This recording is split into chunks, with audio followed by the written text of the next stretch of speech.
Alliance wana bachayo na bizango na kombo na Yesu. Abrita azosimba mo na lubi. Libère. Libère. Libère. Libère. Sors.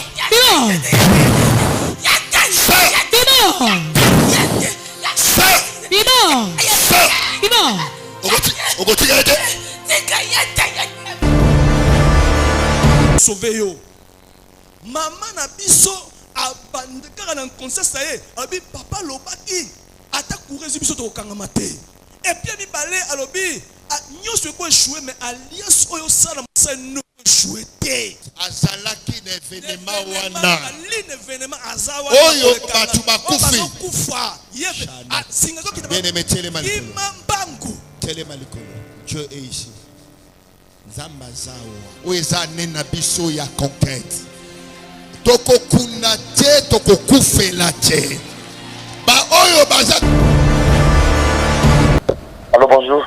Bonjour. Comment on a le même son? Comment on a le Karine Cabo. J'ai un problème, je voyais dans 3 jours. Je perdu mon passeport. S'il te plaît, aide-moi vraiment. J'ai perdu mon passeport. Bon, si passeport on a eu. Oui, j'ai perdu mon passeport. Dans 3 jours, je voyage. Dans 3 jours, tu voyages. Oui, s'il te plaît. Na kitio vandi. Tala na sima kotsa loboko na kati. Passeport nous là. Oui. Et maintenant la casse. Atazali, Nzamba pesi poste adjudant chef. La commune a pété adjudant chef. Et on a papa za reconnaissant avec autant la monnaie na Nzambe AGK. Bete la kolo maboko makasi pona yango. Na butu moko amoni papa prophète abimi aye asimbi lokolo na ye pe apakole mafu. Et na tongo wana la muki amoni mbasu nyonso e kauki ekei. Yango eko toto la monnaie na Nzamba AGK.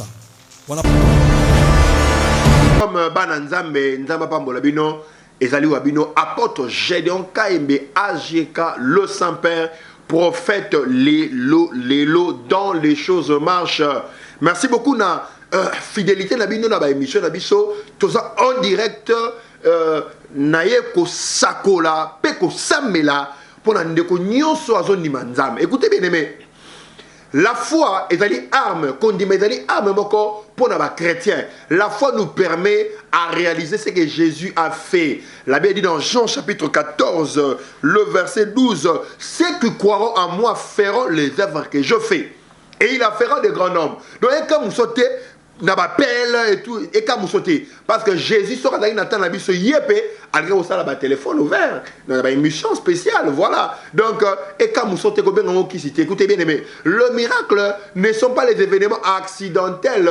Les événements accidentels, mais c'est-à-dire actes provoqués par la foi de ceux qui espèrent en Dieu. Voilà. Donc, vous avez besoin de bien aimé, vous allez scotcher, brancher, benga papa, benga maman, benga bandeko, prophète Aza en direct na ko sambela pour la famille bandimara Nzambe pour la famille bandimara Nzambe to leki na télévision pour la bana tembe mais nous passons à la télé pour les gens qui croient en Dieu déjà là à partir à 7h tout koyamba moto nyonso oyo Aza na besoin lobela Nzambe Aza na besoin orientation prophétique ba numéro de téléphone est affiché au bas de l'écran ils allient 097 44 78 320 081 88 9008 089 760 81 58 090 38 18 772 numéro na biso WhatsApp ezali wana. Tu peux aussi envoyer ton voice, ton vocal, message sur WhatsApp, toko benga yo, toko répondre yo et vous appelez en direct na biso sur WhatsApp. Merci beaucoup. Nzamba pambola bino. Lelo na ko parler la foi qui produit des résultats.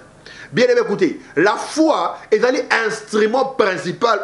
Nzamba pesi une église des temps de la fin pour produire des résultats. La foi produit des résultats. Dans le royaume de Dieu, tout se passe par la foi. Le miracle par la foi. L'exaucement de la prière par la foi. La réponse à ma prière par la foi. L'accomplissement de mes prophéties par la foi. Je suis riche par la foi, guéri par la foi. Écoutez. La foi te permet de posséder l'invisible afin que cela soit physique. La Bible dit dans Marc chapitre 11, le verset 23 à 24, tout ce que vous demandez en priant, croyez que vous l'avez reçu. Imaginez-vous, je suis très malade, je prie pour la guérison et on me dit, je l'ai déjà reçu. Mais je sens des frictions, je sens des malaises. La Bible dit, croyez que vous l'avez reçu. Donc, tout ce que tu vas ressentir physiquement n'est rien d'autre le fruit de l'imagination. Or que la foi la foi marche spirituellement, la foi est une entité spirituelle qui impacte le physique. Tout ce que vous demandez en priant, croyez que vous l'avez reçu et vous le verrez s'accomplir. Je suis venu, bien aimé, te parler d'une chose, la foi qui produit des résultats. Une chose, la lutte à laquelle nous sommes impliqués n'est pas une lutte physique, mais plutôt c'est une lutte spirituelle. L'ennemi à laquelle nous faisons face, l'ennemi à laquelle nous affrontons n'est pas un ennemi physique, mais c'est un ennemi spirituel. La Bible a dit dans 2 Corinthiens chapitre 3, le verset 10, 2 Corinthiens chapitre 10, pardon, le verset 3 à 5. 2 Corinthiens 10, 3 à 5. Si nous marchons dans la chair, nous ne combattons pas selon la chair, car les armes à laquelle nous combattons ne sont pas charnelles. Donc les armes à laquelle nous combattons, le combat à laquelle nous sommes engagés n'est pas charnel. Les ennemis qui te combattent ne sont pas charnels. Cette maladie qui te nuit là n'est pas charnelle. Le problème à laquelle tu fais face n'est pas d'abord charnel, elles sont spirituelles. Si on ne les traite pas spirituellement, on ne pourra pas le vaincre physiquement. Les armes à laquelle nous combattons ne sont pas charnelles, mais elles sont puissantes par la vertu de Dieu pour renverser des forteresses. Donc, nous ne combattons pas l'ennemi physique. Nous n'affrontons pas l'adversaire qui est physique, mais plutôt l'adversaire qui est spirituel. Donc, tu ne peux pas vaincre physiquement si tu n'as pas vaincu spirituellement. Donc, la foi nous permet de lutter spirituellement et d'avoir des résultats physiques. La foi nous permet de lutter spirituellement, de vaincre spirituellement pour des résultats physiques. L'ennemi n'est pas physique, la guerre n'est pas physique, c'est une guerre spirituellement. La seule moyen pour s'opposer au diable, la seule moyen pour vaincre tes problèmes, tes défis, la seule moyen pour vaincre ta maladie, tes difficultés, c'est par la foi. Amen. Tu ne peux pas vaincre, bien-aimé. Ta vie ne peut pas changer. Tu ne peux pas, bien-aimé, vaincre les défis de la vie sans la foi. Hébreux chapitre 11, verset 6. Il est impossible de lui être agréable si on manque la foi. Sans la foi, il est impossible de plaire à Dieu. Donc si je n'ai pas la foi, je ne plais pas à Dieu. Si je n'ai pas la foi, je deviens désagréable aux yeux de Dieu. Tu peux lire rapidement, pasteur. Merci beaucoup. Je lis rapidement Hébreux chapitre 11, verset 6. Ouais. Or, sans la foi, il est impossible de lui être agréable. Il est impossible de lui être agréable. Amen. Tout chrétien qui manque la foi, ou toute personne en général qui manque la foi, ne plaît pas à Dieu. Amen. Tu ne peux pas, bien aimé, changer le niveau de ta vie si tu n'as pas la foi. Tu ne peux pas jamais, bien aimé, amplifier tes réponses dans la prière si tu n'as pas la foi. Tu peux prier des minutes à 5 heures, mais si tu n'as pas la foi, tu n'auras pas l'exaucement de la prière. Donc je disais, la seule moyen pour s'opposer à l'ennemi que nous faisons face, c'est par la foi. La seule moyen pour avoir le résultat dans le christianisme, c'est par la foi. Les justes vivra par la foi. La foi est une force vitale. Quand je parle de la force vitale, une force, une énergie, une dynamos qui te permet, bien aimé, de vivre de la même manière que l'oxygène est aux êtres vivants, de la même manière que la foi est aux chrétiens. Un chrétien qui manque la foi est mort. Amen. Un chrétien qui n'a pas la foi ne vit pas. Amen. On appelle ça vie chrétienne ou foi chrétienne. Donc, le christianisme est basé par la foi en Jésus-Christ. Lorsque vous avez la foi en Jésus-Christ, automatiquement, vous reproduisez ce que Christ a fait. Il y a quand vous sautez. Ceux qui sont en direct na TV, solo. Nous reproduisons ce que Christ a fait. Souvenez-vous de Nathanaël. Jésus dit, quand tu étais sous le figuier, je t'avais vu.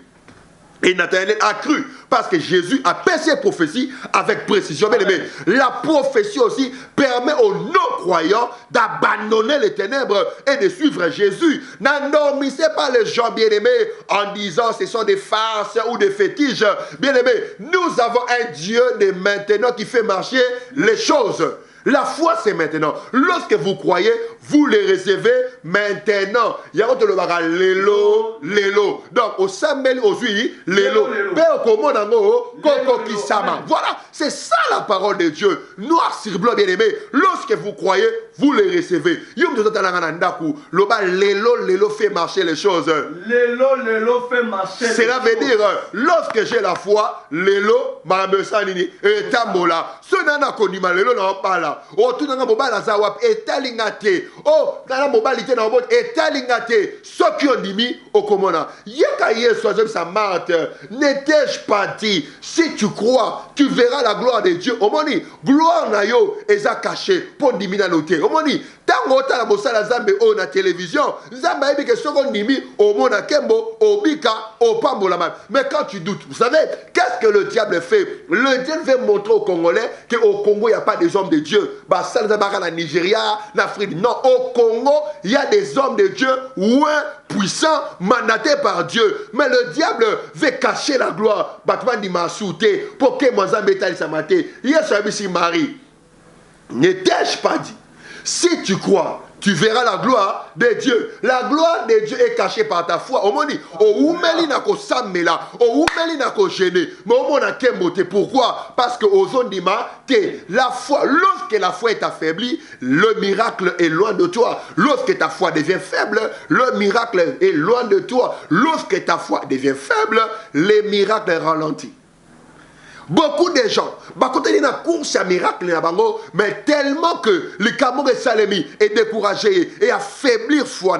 Écoutez, les doutes affaiblissent la foi, le découragement affaiblit la foi, l'incrédulité affaiblit la foi. Dans la vie chrétienne, bien aimé, rien n'est fait sans la foi. Je vais vous montrer un panoplie de versets bibliques qui montrent Jésus-Christ qui était Dieu, puissant en actes et en paroles, mais il ne pouvait pas guérir lorsque les gens ne croyaient pas. Matthieu chapitre 9, le verset 27, deux aveugles suivirent Jésus en demandant, Seigneur, est-ce que tu peux nous guérir? La réponse de Jésus, le grand Jésus, dit, croyez-vous que je puisse faire cela? J'aime la version Louis II amplifiée qui dit qu'il vous soit traité conformément à votre foi. Donc, toi qui me suis à la télé, tu recevras ton miracle conformément à ta foi. Dans les régies à aider biso, bandeko bandimaki, bavande penanda ba otala lokolo ba yé, bazwaki ya bango lelo lelo. Soyez traités conformément à votre foi. Merci riche. Vendredi le 6. Vendredi le 6 mars. Problème n'arrive. Problème nangai nazaka na problème te balongola na musala subitima ngo autant ngana ye bana moko ya mbinga oyebisika bi ba problème na yo bazwa kombo na yo batia na cimetière donc okoki kosala te papa banda ba suspenda ngai na kende na tabola ministère nyonso na koma tie pa ba ministre qui matondo akomi mukanda alobi mona monsieur yo Bozo Bisaye sans condition et puis Aza attaché des bureaux de Dieu. Bozo Bisaye sans condition Aza la problème. On dirait ma cause ma mon akangate. Bureau de Dieu surtout à 7 ans. 7 ans. Oui. La côte est pas la Bougoumès, on dirait que le Bougoumès a son bon angate. Là le Gabon, on dirait pas son bon angate. Aujourd'hui c'est années. Chef de division de la finance a connu Mukanda. Abi moi la motion Aza financier. À ça, à la service à finance. Il faut que nous sans condition. Mais le problème est qu'il y a au juste. L'habité, nous avons le problème, il faut que nous papa la télévision, nous avons la banni. Nous avons papa à l'habité. Nous avons papa.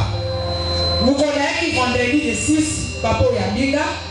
Olobelinga nazomina ndako nalalaka te nayebisi papa na bi papa makambo na kei ndenge papa alobelinga namoni donc nazokoka kutu kolala te nazokoka kaka oyebisi ngai yaka kaka olanda baservice na bandeko ya jeudi kaka oyo alodi awa ntango nga na ye oyambinga na oyambinga mbala moko telefone na ngai eleli ntango telefone eleli osisi koyanga ngai nayebisi nabi papa namoni loka babengi nga na komi oyebisi nga lobi okende lelo te okovanda awa yebisa bango ke moyen na ya kuna eza te naza na baproblème mosusu nabengi mpe chef d'antenne lobi chef d'antenne moyen na ya eza te naza na prière moyen na ya eza te me nakoya lobi vendredi kaka oyo alobi nakomi na biro nakuti chef d'antenne o babengaki yo me ozali na baprière bukumesa azobenga yo sikoyo tomata kuna nga nabi chef d'antenne yo mata kuna nga natikaki awa soki alobi na nga nakota mpo ye alingaka kaka ifo abenga yo kota na soki okoti abengi nga nga na kolanda yo avandi namoni chef d'antenne akoti aumeli masololi namona bini abi ambayaka bukumesa alobi lendi mukana no atangi yango alobi me ozala problème awa te yo ozala problème ya communauté ozala problème na yo mpo ozonga na marché na service oyo ya finance mama administrateur lendi oyo ya lobi oyo ya bino nyonso na mama administrateur na yo oyo ya nakozongisa mosala no sans condition oyo papa naye kotatola monene nzambe papa 7 ans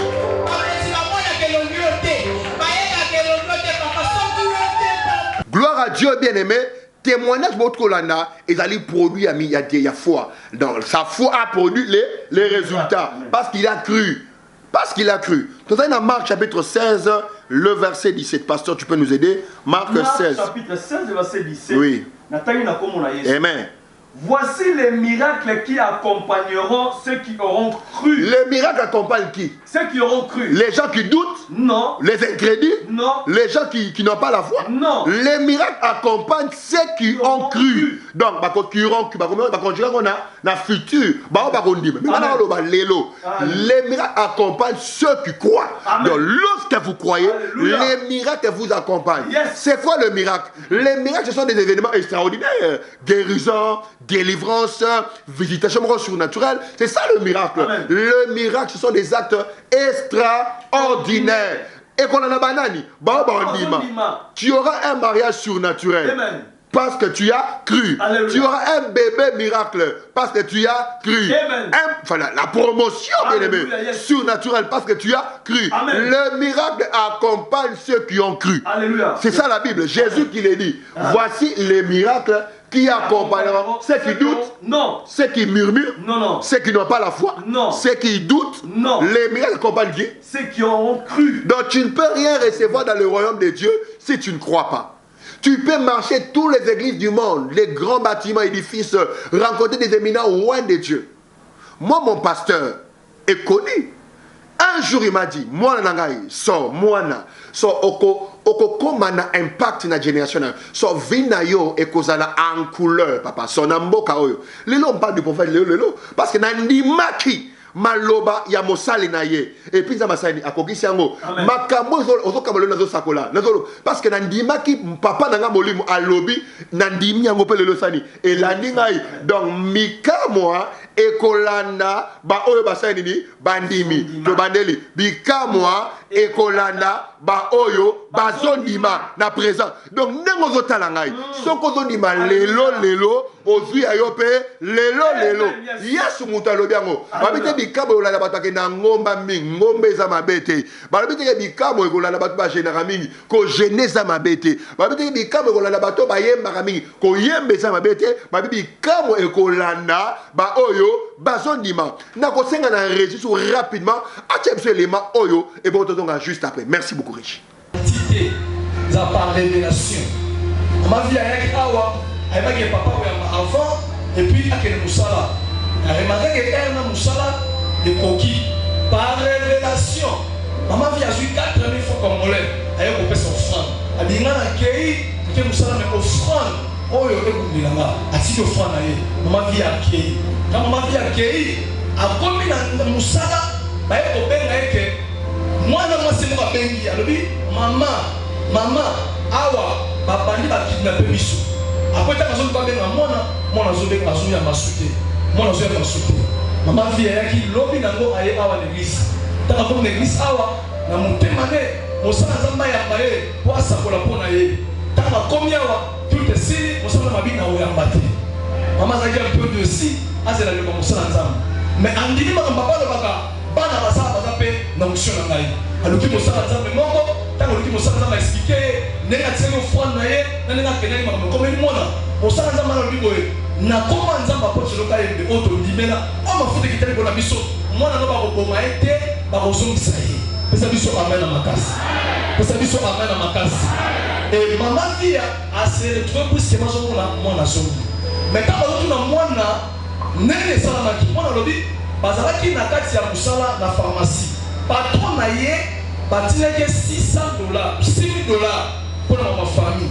Et or que les amis na surtout vous pouvez ça marquer pas mal déjà. Et dans mon patron a télé na pharmacie, ba bondi ba ye bakangi na patron na ye na mona na mwasi ba kidnapper bango ba kena bango place moko inconnu au bango ba yebite. Tant ba komi kuna ba semi patron na ye $6,000. Patron de $6,000 a pesi bango.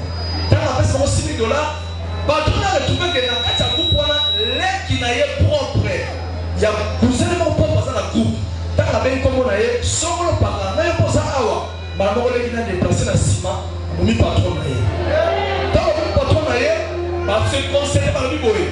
Nene to amoni circuit, oh pas ça vivant à mon. Faut que vous voyez le votre mis patron pour casser à la tête. Tant que pas maman na maman fille à moi si, malamoko, bah comme vous la talaye, bah comme vous la talaye. Il va comprendre parce que t'as la pour la nuit. Bah il c'est boy. Tant que nous tombe au maillot. Nous sommes un prophète moko, ça m'a dit. Na manefu, na suki krepi, atteint le signe. Ça nous fait amener la macasse. Gloire à Dieu bien-aimé, autour de notre témoignage, au service, au bien-aimé, au monde n'engagement sali. Balobi bikamo ekolanda baba sanini, bazonima rapidement Marc chapitre 9, le verset 23. Come on. Marc chapitre 9, le verset 23 oui. à 24. Jésus lui dit, si tu peux, condition, possibilité à moi, soki kaka okoki, okokolala te, kolia te, si tu peux, tout est possible à celui qui croit, à celui qui plaît, non. À celui qui doute. Non. Tout est possible à celui qui croit. Mais pourquoi vous doutez, papa? Tombo la télé, numéro un moana. Na yeko sambela, peko sakola. Mais maintenant, Michel Elo, Dieu m'a dit, il va guérir en direct, Alléluia. il va bénir en direct. Alléluia. Si tu peux, papa, pourquoi tu doutes? La Bible n'est pas si tu peux. Donc, nous sommes en Amen. Nous sommes en Amen. Ce qui si tu peux, tout est possible à celui qui croit. Papa, on va appeler le téléphone, nous avons coco télémi. Alléluia, yes. Ah, mais papa, si tu peux, point. Français, nous avons mis en haut. Amen. Bah, intellectuel, on a biso. Il y a combien? 3 points. Il y a un point d'exclamation et 3 points de suspension. Qui veut dire que la liste n'est pas exhaustive. Donc, tout est dedans. Coca, Téléma, aveugle, Moutakoufi, Baba, Obotakate, Obalakate, Bilakene Mabel Longwe, Opamolami, Opamolami. Donc, c'est ça la parole de Dieu. Alléluia. Pourquoi nous voulons faire de la Bible une livre légendaire ou une livre historique? La Bible, c'est la parole de Dieu. La Bible, c'est la parole de Dieu. N'est pas une simple livre, mais la Bible, c'est la parole de Dieu. La Bible contient la parole de Dieu. Amen. Où trouvons-nous la parole de Dieu? On trouve la parole de Dieu dans la Bible. C'est ça. La parole de Dieu se trouve dans la Bible. Donc on ne peut pas jeter la Bible en prétendant que j'ai la parole de Dieu. La Bible nous informe de ce que Dieu a dit. Amen. Voilà, gloire à Dieu. Bah numéro de téléphone, ça dit rapidement, pasteur, rapidement. Bah numéro de téléphone, tu vas adresse na biso. Tu vas la commune Yangaba et na veni Massasu numéro 6. référence de mission monnaie ali arrêt mon poule tout d'abord on a route université oui. Alors yo comme numéro sur téléphone les ali bongo 089 760 81 58. Yami ba les ali bongo oui. 097 44 78 320 oui. Yami ça les ali bongo 081 oui. 88 oui. 9008. Et Yasuka Kamine les bongo 090 38 18 772. La Ligue Régie a fait sa mission élément oyo et Matasu Kondima toi ne m'appelle. Merci Régie.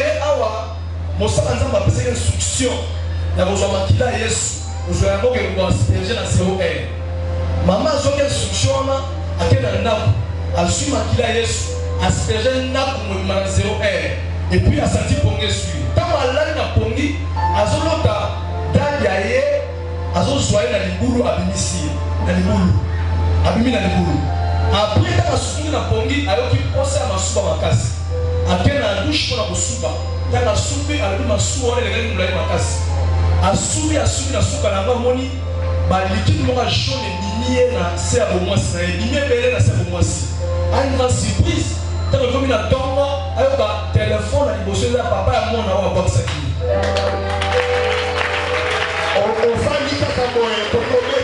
Gloire à Dieu bien-aimé. La foi nous permet, bien-aimé, de posséder ce que nous désirons. Si tu peux, tout est possible à celui qui croit. Ton ami appelle Oyo. Allô? Allô? Allô, bonjour papa. Oui, bonsoir. Papa, nazo landayo, papa. Papa nde nazabu na sali 3 mois. Na bande na nga ko régler normal mais bandaka to comité le papa na régler sous-souti ya mona lingi nzambe no asali la ngai. Est-ce que ozondima que soki na sambeli pona sikoyo ozomona yango pe sikoyo? Amen papa. Na kombo na Yesu. Na lobby menstruation des ongi normal. Omona yango au nom de Jésus.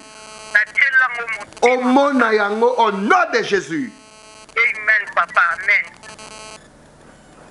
081 88 9008 081 88 9008 089 760 81 58 097 44 78 320. Le ami appelle Oyo. Allô, bonsoir. Allô, bonsoir, papa. Oui. La mingue banana Covid à Kasavubu. Au lobby? La mingue banana Covid à Kasavubu. Nazo Kayo. Papa, Nazo, parce que dans la Dakaoto, Nazo, remarqué la testicule dans l'œil. Et je n'ai pas makasi, et je n'ai pas makasi. Nazo, banana, je n'ai pas mon amour, si mon groupe, Nazo comprend des bébés. Mais je n'ai pas makasi, Nazo est battu, papa. Question est, est-ce que vous avez dit ce qui n'a jamais pour nos obligations à l'élo? Papa, na comment na Yesu na sambeli na déclaré ba testicule ne sont normal au bikisami au kangolami na kombo na Yesu Christo. Amen. Amen. Bien aimé, la foi te permet de résoudre, de réaliser tes problèmes. Bah numéro de fois affiché au bas de l'écran, benga biso WhatsApp ça on a combien la biso 081 88 9008 089 760 81 58. Tu as mis appel au allô. Allô. Loba makasi, matcha volume. Mais tant nazo kamungongo nzamba zo sangai boy. Batali singai ozana problème au niveau le colonel à droite. Oui papa. Mais problème on a pas boire là comme bas sous ba traiter mais il est le colonel a attendu. Amen. Oui. Est-ce que on dit ma question na sabel pour le psycho normal? Papa sur la continent. OK. Le bas 3 fois miracle, come on. Miracle. Miracle. Miracle. Je déclare que tu es guéri. Ba cellule o ekufaki. Bible obi Si l'esprit qui a ramené Christ entre les morts habite en vous, ramènera aussi vos corps mortels en vie. Je déclare, reçois la vie, le colonel va lancer le mouvement, au tel mot tambola, na combo na Jésus-Christ. Amen. Amen. 097 44 78 320. 097 44 78 321. Appelle. Allô, allô, bonsoir. Bonsoir. Oui. Oui, papa prophète, Eza Ser ici, n'a bien dit depuis commune ya Limete, papa. Nazo kayo. Papa na laki na libala et puis nous ça la que libala ngona nous on a zonge pas na biso chaque moment. Donc na ibité si ko so na zonga na libala. Ozonga pas na bino chaque moment. Mais ozonga pas na bino à chaque moment parce que tu es insolente, limisaka na fignoté mais la lobby caractère moi ma bé au fotika. Tu sais pas comment répondre à ton mari, tu es trop brutal, tu es trop autoritaire de fois. Voilà, tu dois passer à la délivrance. Et pour l'imaginer ça bazoloba, même dans ma noto na yo olotara souvent que il y a un homme qui vient faire des actes sexuels avec toi qui n'est pas ton mari. Oui. Viens demain, je te dirai en face. Tout dans la commune Ngaba, on a venu maintenant sur le numéro 6, référence à Rémopoul sur l'université. Merci. Vous n'avez pas moulin. 097 44 78 320 097 44 78 320 081 88 9008 Benga biso beneme Benga biso en direct tout ça quoi tout ça pour nayo okozayo le problème n'est pas seulement de prier mais le problème c'est avoir la foi pour l'exaucement de la prière. Amen. Si tu peux, tout est possible par la foi. Kobi pété, benga biso, kobi pété, benga biso. Tu as mis appel oyo. Allô? Oui, bonsoir prophète. Allô? Oui, bonsoir prophète. Matia Mungongona, s'il vous plaît. Oui, bonsoir prophète. Bonsoir prophète. Oui, comment on a même ça? Oui, comment on a papa Jean, on a commis la papa. Papa, ah, quand tu as crédité, on a besoin de pourquoi ça vraiment? Hein? Ah là là, c'est pas possible. 097 44 78 320 097 44 78 320 081 88 9008 090 38 18 772. Tombola téléphone en Bengabiso, tu as mis appel Oyo. Allô? Allô papa, bonjour. Oui, bonsoir. Papa na bendio nazo kaningo zo sakulela batu. Nalanda ko mingi mais lelo naza na pota vraiment oloba makambo izo se passer na vie nanga. Et le quoi liboso se passer na vie na yo pour ni magenza mazoloba ba relation so banere sur la oka mabe. Amen. Yami balenza mazo tel sanga commerce na na mikakatelo makasi. Oza mwasi ya mbongo mais ozo bunda bunda na domaine de stabilité na commerce. Amen papa. Pour ni magenza mazoloba obotama le 24 juillet 1979. Maman nanga za motala ndamba solo. Ya. Lelo fait marcher les choses. Bengabiso na 089 78 089 760 81 58. Tu as mis appel Oyo. Allô? Allô papa, bonjour. Oui, bonsoir. Oui, la bio, papa. Nazo kayo. Papa, on a besoin de ça qu'on a pour nous.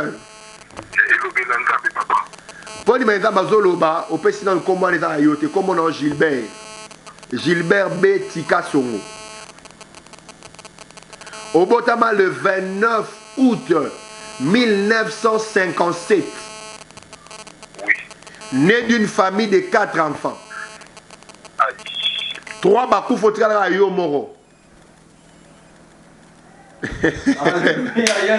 097 44 78 320 081 88 9008. Tozali na commune ya Ngaba. Tozali na commune ya Ngaba na avenue Massassou numéro 6. Référence à Rémopoulou sur l'université. Tu as mis appel Oyo. Allô?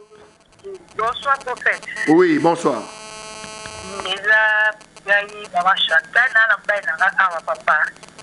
Totekaka toza na pharmacie toyaki na bongo badala kutu bongo ezomwana te donc tozoyeba te papa nakolela biso toyebana Mongo ezali na poche ya droite ya poche ya mobile na yo ya kati ana culotte mo na kati ya na ba poche ya jean na kati ala tango na kati donc eza na poche na ye oui osanga bonene papa Lelo fait marcher les choses. Ne fais pas détruire les choses, mais ne fais marcher les choses. Quand tu as la foi, les choses marchent. Tombe la téléphone, bah numéro en wana. Comment na WhatsApp? Tu as mis appel allô, allô? Allô papa, mam na utu kopi mo pona problème ba règle papa ndé na zolo ba bwe papa zo sopa na lokola. Amen. Amen. Les choses ont marché. Amen. Merci papa. Et zo sopa na lokola mbula. Amen. Dans la commune Ngaba, na avenue Massassou numéro 6, référence Arrêt Mopoulou sur université. Prophète, le lobby na 6 heures. Il y a un lobby na 6 heures pour la témoignage na yo. To ya malobi na 6 heures. Amen papa. Zaba pambola. Merci papa. Lelo fait marcher les choses. Donc tant aux zones d'ima, si tu peux, tout est possible à celui qui croit. Bah numéro de téléphone est affiché. Tu as mis appel au allô. Bonsoir l'homme de Dieu. Oui. Mais toi, nos frères, bonsoir. Problème des instabilité. Aussi sa classe Banda 2001. Oyo zo musana 2005 et umelagite et kufati lo zo musana te. C'est vrai. Okoma okende ko soma maka et ça m'a bête au soma makala na plateau et m'a bête ma yo ozali gradué en économie, gestion. Papa, c'est le moyen de vivre que je fais ça papa. Au lobby? C'est le moyen de vivre que je fais ça, c'est pour ça que je vous ai appelé. Quand dans le lobby ça m'a bête mais par rapport au niveau ya classe na yo, kopo sala ezali mabe. Papa, qu'est-ce que je dois faire, papa prophète? Et là, c'est le salaire comme entrepreneur. Ou comme entrepreneur, ou comme mutumunene. Yo ne balo sala zamba ya makala, bata ya ressomme pas là yo. Papa, vous êtes choqué maintenant, je veux vous voir. Nous sommes dans la commune de Ngaba. Nous sommes sur l'avenue Massassou numéro 6. Et notre don de référence c'est l'arrêt Mopou, nous sommes sur l'université. Demain, je reçois à 6 heures. 6 heures, nous sommes dans Mazoyama. Papa, qu'est-ce que je dois faire pour venir là-bas? Qu'est-ce que je dois faire? Condition de poser dans la rondima. Yami Balaya Rane moi dans Zambaya. Vous êtes vraiment un vrai prophète. Merci papa. Merci le gros de vrai prophète. Là, Bambolo. 097 44 78 320. Tu as mis appel au allô? Allô papa. Oui. Bonsoir. Bonsoir. Oui papa, na benjo awa na commune ya Matete. Oui. Mais papa, on a un problème encore sérieux parce que c'est une... Problème ya munene ozana ngo papa yoka prophète aloba télévision za ngonga. Problème ya munene ozana ngo ezali problème ozana ba nyonga ba te belé. Oui papa. Et puis yo soko défi mongo ba na commerce ko ya kaka. C'est vrai, oui. Oui, c'est vrai oui. Problème ezali que o yibaka mongo ya grand-père na bino à l'époque ezala ka $20 vous te souvenir? Oui, je me souviens papa. Oyo ke koko na kufa na souci wana. Akufa na souci wana. Oui. Et puis tu as sa malédiction révolue tes frères. Oui papa, tout compte à la négation. Ba adresse na sa télévision le dans na 6 heures. 081 88 9000 090 090 38 18 772. Tu as bien appel au allô? Bonsoir prophète. Oui. Comment on a été chez la partie de la banane? Nazo kayo. Papa, je suis à l'époque de la mission de mon papa, c'est pas facile. Depuis que tout le monde papa, il n'y a rien de marche dans la mission. Je veux pas vivre dans le combat de Yoka ngai télévision za ngonga yoka. Problème à famille bizali la kelmabe. Batali singa na 37 ans bato bakufaka bana mingi afa bakufa na 37 ans. Même papa la bino kufa na 37 ans. Babe bato tout bakufaka na 37 ans na famille. Yaka lobi na tongo to kosambela pona yo et famille yo za délivrer à partir na yo. Ndaba pambola yo. Posa ko sarola donc talana ko sarola posa ko sarola za makasi yo motiver ka benga. Yo même to ko zapsa pa émission ba numéro et les kaka. Mais tant que émission le cas, o ya abuni à côté. Même après émission benga biso to sarola pona o rosayo, lelo. Tu as bien appelé allô? Oui, prophète, on va chanter pour la bourre, papa. Oui. Cadeau, le bimbo, on va mettre la poche, il y a tout le monde. Il est dans la poche des cadeaux. Merci beaucoup, maman.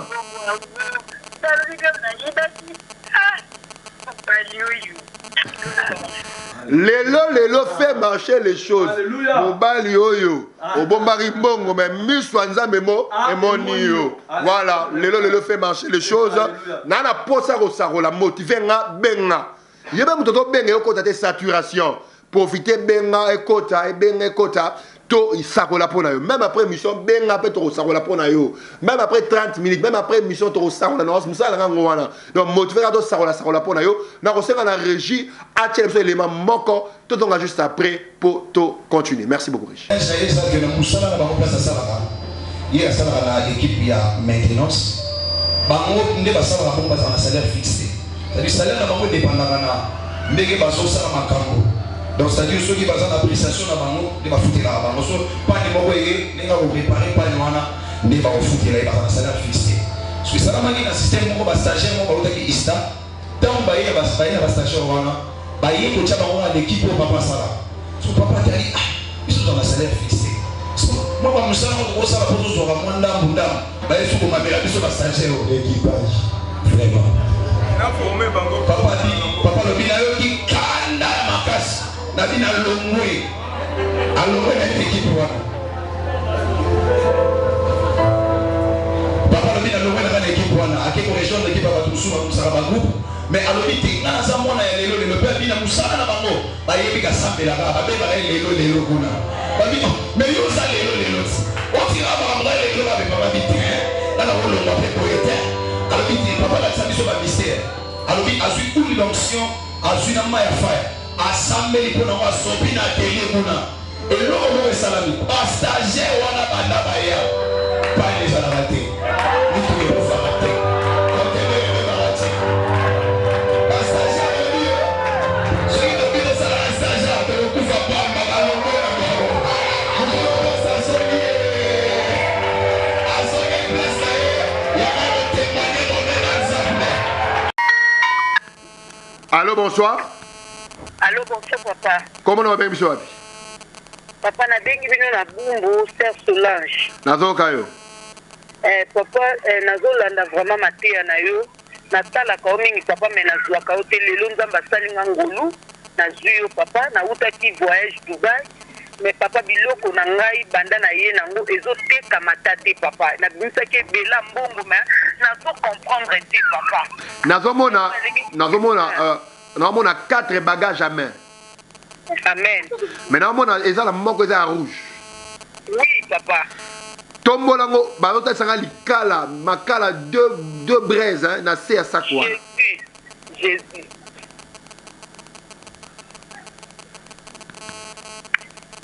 Amen, papa na moni. Oui, papa na baloli na moni yango papa. Et ça, dans ça, cérémonie, moi, ma sali maki mama.